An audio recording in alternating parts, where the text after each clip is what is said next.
Nilooban ng isang istasyon ng FIVOX sa San Jose Observation Station sa Tarlac at ninakawan ng mamahaling gamit. Kabilang sa mga ninakaw ang Kinemetrix Q330 HRS o RS plus Quantera Digitizer na nagkakahalaga po na higit sa 1.1 milyong piso at mga solar battery na abot naman sa 70,000 pesos.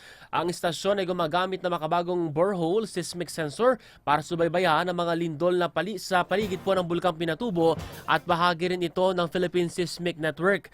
Nakatulong din ito sa monitoring ng mga aftershock mula sa malalakas na lindol sa Northern Luzon mula pa noong 2022. Ayon po sa ahensya, ito na ay 3 insidente ng pagnanakaw sa nasabing stasyon matapos manakawan ng solar panels noong Oktubre at Disyembre noong nakaraang taon. Hinimok naman ng ahensya mga lokal na pamahalaan at residente na bantayan ang mga monitoring facility para sa kaligtasan ng lahat.